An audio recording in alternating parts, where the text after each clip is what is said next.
एक तरफ है प्राइवेट यूनिवर्सिटी जो हर हालत में अपने एंट्रेंस टेस्ट को लेना चाह रही है, फेयर मीन से एग्जामिनेशन हो रहा है नहीं हो रहा उनको कोई भी मतलब नहीं है, बस एंट्रेंस टेस्ट कंप्लीट होना चाहिए। दूसरी तरफ है स्टूडेंट कम्युनिटी जिनको ये भी नहीं पता है कि उनका 12th का एग्जामिनेशन कब होगा भी या नहीं होगा, इस चीज़ों को लेके वो वरीड है। और हद तो तब हो गई कि कुछ ऐसी भी यूनिवर्सिटीज़ निकल के आ रहे हैं कि अभी 12th का डेट भी डिक्लेयर नहीं हुआ और वो अपने काउंसलिंग प्रोसेस को स्टार्ट कर दिए हैं और साथ साथ एडमिशन प्रोसेस को भी स्टार्ट कर दिए हैं। यार सीरियसली कोई सेंस बन रहा है इस बात का? कोई सेंस है इस बात की? हमें बहुत लग रही है उस टाइम, लेकिन उनको सेंस नजर आ रहा है बिकॉज उनके लिए एक ही फोकस है, एक ही चीज प्रायोरिटी में है, वो है पैसा। पैसा ही पैसा होगा। कुछ टाइम पहले तक इन यूनिवर्सिटीज को स्टूडेंट डिफरेंट नामों से बुलाते थे, like cheater college, scammer college, लुटेरा कॉलेज। बट कुछ भी चीज़ें फ्रंट एंड पे नहीं आ पाती थी, सारी चीज़ें बैक एंड पे रहती थी, तो कॉलेजेस की सारी रियलिटी पता नहीं चल पाती थी। लेकिन 2020 से ये सारी चीज़ें फ्रंट एंड पे आना शुरू हुई। मार्च 2020 जिस टाइम पे पूरा वर्ल्ड डिफरेंट सिचुएशन से गुजर रहा था, एक ऐसे सिचुएशन से जिसका कोई भी सॉल्यूशन नहीं मिल पा रहा था। सारे एग्जामिनेशन पोस्टपोन्ड हो रहे थे, चाहे जेईई मेन का एग्जामिनेशन हो, एडवांस का एग्जामिनेशन हो, स्टेट लेवल एग्जामिनेशन हो।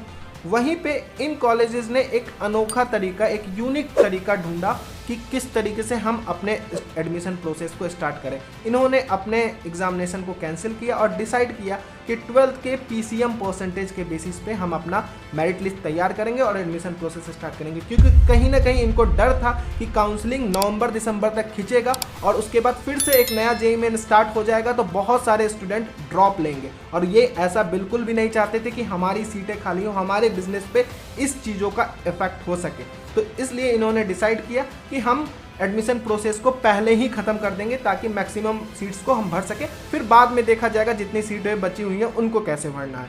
तो फाइनली इन्होंने 12th का मेरिट लिस्ट के बेसिस पे अपना एडमिशन प्रोसेस ख़त्म किया। और ये बात जान लो कि ये जो यूनिवर्सिटीज़ है इनके एप्लीकेशन फॉर्म कहीं ना कहीं 1100 से 1500 के बीच होते हैं और इंडिविजुअल लेवल पे इन यूनिवर्सिटी 1 लाख से 2 लाख एप्लीकेंट इस फॉर्म को भरते हैं। तो आप इससे एक अंदाज़ा लगा सकते हो कि कितने बड़े लेवल पे इन यूनिवर्सिटीज़ को प्रॉफिट हुआ। एग्जामिनेशन भी इन्होंने कंडक्ट नहीं कराया और पूरी की पूरी एप्लीकेशन फॉर्म जो है इनकी नेट प्रॉफिट में कैलकुलेट हो गई। तो फाइनली इन्होंने प्रूव किया किस तरीके से आपदा को अवसर में बदलते हैं। अब आया 2021 और फिर से हमें कोविड-19 का सेकेंड वेव देखने को मिला और इस टाइम तो 12th का एग्जामिनेशन भी कंडक्ट नहीं हो पाया।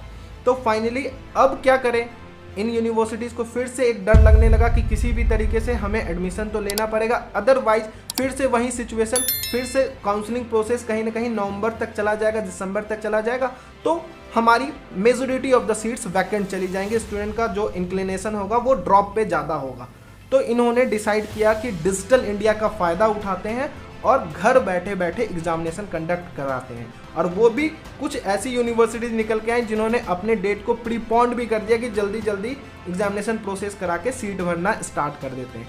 ठीक है, सुनने में तो अच्छा लगा कि कहीं भी निकलना नहीं है, सेफ्टी मेजर लेके अपने घर में एग्जामिनेशन दो, लेकिन क्या ये सही में प्रैक्टिकल वे में सही तरीके से एग्जीक्यूट हो पाया? इसका आंसर आप लोग भी जानते हो। बहुत सारे स्टूडेंट का सर्वर इशूज़ होने के कारण टेस्ट छूट गया और एक गाइडलाइन इन्होंने डिक्लेयर किया बहुत अच्छे तरीके से कि इन केस आपका कोई भी सर्वर इशू होता है, आपका वाईफाई कनेक्शन लूज़ करता है या फिर कोई भी टेक्निकल प्रॉब्लम के कारण आपका एग्जामिनेशन छूटता है, तो इसकी जिम्मेदारी हम नहीं लेंगे। आपको कोई भी एक्स्ट्रा टाइम नहीं दिया जाएगा, कोई भी एक्स्ट्रा स्लॉट नहीं दिया जाएगा। लेकिन गाइडलाइन में कहीं से भी इन्होंने मेंशन नहीं किया कि यही चीज़ें अगर हमारे द्वारा होती हैं, अगर हमारे थ्रू होती है सर्वर प्रॉब्लम, तो हम इसके रिम्बर्समेंट में क्या करें। तो भैया जब माइनॉरिटी ऑफ द स्टूडेंट के साथ यही प्रॉब्लम्स आ रही थी, टेक्निकल इश्यूज फेस करने को मिल रहा था, तो उनके लिए कोई सॉल्यूशन नहीं।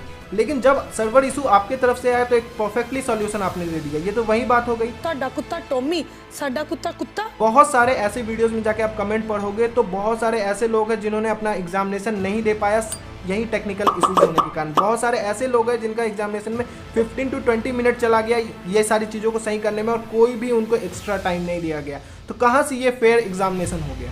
दूसरी बात रही प्रॉक्टिंग की। प्रॉक्टिंग इस लेवल पे होगा, सबको एक्सपेक्टेशन था, लेकिन इतनी इजी लेवल से चीटिंग होने लगा। अब आप जाके कुछ मेजर्स ले रहे हो यार, जो पहले से चीटिंग हो गया उनके लिए क्या। मॉक टेस्ट में भी ये सारी चीज़ें देखने को मिल रही थी, तो ये आपका काम था, ये यूट्यूबर्स का काम नहीं था आपको बताना कि फाइनली चीटिंग हो रहा है। ये आपका काम था पूरी अच्छे तरीके से प्रॉक्टिंग करना, क्योंकि ऐसी चीज़ें बहुत ईजिली हो सकती थी। ये कोई भी सोच सकता था कि चीटिंग इस लेवल पे जा सकता है, तो ये आपको सोचना चाहिए था। चलो ये तो हुई एक बात। अब कुछ यूनिवर्सिटीज़ ऐसे भी देखने को मिल रहे हैं जिन्होंने 4 दिन में अपना एग्जामिनेशन कंडक्ट कराया, 2 दिन में रिजल्ट डिक्लेयर किया और 2 दिन में काउंसलिंग करके ये बोल रहे हैं कि फी भी सबमिट करो। भैया अभी 12th का एग्जामिनेशन नहीं हुआ, किस क्रेडिबिलिटी पे आप बोल रहे हो कि सीट कंफर्मेशन के लिए वो पे करें, और वो भी एक अच्छा खासा अमाउंट आप बोल रहे हो, और उसमें से भी इन केस कोई बंदा रिटर्न कराना चाहे तो एक अमाउंट आप डिडक्ट कर रहे हो जो कि छोटा अमाउंट नहीं है। और किस क्रेडिबिलिटी पे भैया, अभी 12th का एग्जामिनेशन भी नहीं हुआ, पहले 12th का तो एग्जामिनेशन कम से कम हो जाने देते। जेई मेन तो अभी पोस्टपोन्ड होता, जो भी होता उसका बाद में देखते, लेकिन जो 12th का एग्जामिनेशन है, जो एक बैरिकेड है जिसके बिना कोई भी स्टूडेंट एडमिशन नहीं ले सकता, उसको बिना हुए आपने अपना रिजल्ट डिक्लेयर करके एडमिशन प्रोसेस स्टार्ट कर दिया। पता नहीं क्या हो रहा है यार। इससे साफ पता चल रहा है कि ये यूनिवर्सिटीज फ्रंट लाइन पे आके केवल यही करना चाह रहे हैं कि भैया जल्दी जल्दी अपना सीट भर लो, अदरवाइज हम लॉस में चले जाएंगे। पूरा का पूरा एक बिजनेस प्रोपागेंडा चल रहा है। तो स्टूडेंट, फाइनल वर्डिक्ट मेरी आपसे यही रहेगी कि ये सारे कॉलेजेस एक कार में पड़े स्टेफनी की तरह है। जब तक मेन टायर में कोई प्रॉब्लम नहीं आती तब तक आप स्टेफनी यूज़ जिस तरीके से नहीं करते हो, तब तक इन कॉलेजेस, इन यूनिवर्सिटीज़ पे आप बिल्कुल ध्यान मत दो, क्योंकि अभी तो आपकी जर्नी स्टार्ट भी नहीं हुई है और ये चाह रहे हैं कि पहले से ही आप मेन टायर हटा के एक स्टेफनी को डाल दो। तो बिल्कुल इन सब चीज़ों में ध्यान मत दो। आपका जो फोकस रहना चाहिए वो मेन एग्जामिनेशन पे रहना चाहिए और 12th बोर्ड पे रहना चाहिए। ये सारी चीज़ें होती रहेंगी और आगे भी आने वाले टाइम में कोई ना कोई प्रोसेस ये निकालेंगे जिसके थ्रू आपका इन कॉलेजेस में, इन यूनिवर्सिटीज़ में एडमिशन हो जाएगा। तो अभी के लिए इन सारे प्रोसेस पे ध्यान देने की कोई भी ज़रूरत नहीं है। बाकी आप खुद समझदार हो, सारी चीज़ें मैंने आपको एक्सप्लेन करके बता दी, आप खुद समझ लेना मैं क्या कहना चाह रहा हूँ और किसके बारे में कहना चाह रहा हूँ। Thank you and best of.